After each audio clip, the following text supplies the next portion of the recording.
Hello दोस्तों, तो स्वागत है आपका मेरे यूट्यूब चैनल में। और हम आज हम अपनी मैथ्स डेली मैथ्स डोज जो हम क्लास करते हैं, जिसमें हम डेली एक मैथ्स का क्वेश्चन सॉल्व करते हैं एकदम शॉर्ट ट्रिक से, जिससे अगर हम डेली प्रैक्टिस करते हैं तो हमारा एक एक कॉन्सेप्ट क्लियर होता रहेगा। तो आज हमारा मैथ्स के डेली डोज का डे 6 है। तो आइए हम आज का सवाल देखते हैं। आज का सवाल हमारा क्या बोल रहा है कि the ratio of the present age of Puneet and Appu is 2:3। After 3 years, the ratio of their age will be 3:4. The present age of Puneet is, ठीक है, मैं हिंदी में पढ़ देता हूँ। हिंदी में बोल रहा है कि पुनीत और अप्पू दो लोग हैं, उनकी वर्तमान आयु का अनुपात जो है वो 2 और 3 है। ठीक है, यानी कि वर्तमान यानी प्रेजेंट एज, पी से मैंने बना दिया प्रेजेंट एज, और ये हो गया पुनीत और ये अप्पू। ठीक है, इनकी जो प्रेजेंट एज है उसका रेशियो कितना है 2:3।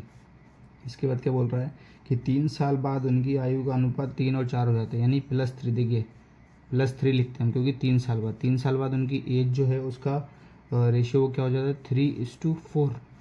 ठीक है, अब इसको क्या सॉल्व करते हैं। इस तरह क्वेश्चन को एक्स वैक्स लेके करेंगे, बहुत लंबा जाएगा। ठीक है, अगर हम इक्वेशन बनाएंगे तो हम इसे डायरेक्ट इससे क्रॉस प्रोडक्ट मेथड से बना देते हैं। ठीक है, अब देखिए यहाँ पर हम देखते हैं डिफरेंस कितने का बोल रहा है, +1 हो रहा है यहाँ पर +1।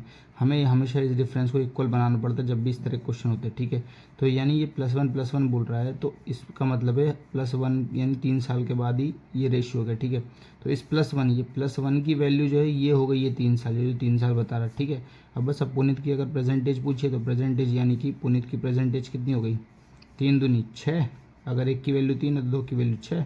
और अगर अप्पू की पूछता तो अप्पू की प्रेजेंटेज कितनी हो जाती है, 3 3 9, यानी ये हो जाती है उनकी प्रेजेंट एज, पुनीत की 6 और अप्पू की 3। तो इस तरह क्वेश्चन को हम डायरेक्ट इस मेथड से कर सकते हैं। इसे अगर हम इक्वेशन बनाकर एक्स लेकर करेंगे तो बहुत लेंथी जाएगा। Thank you.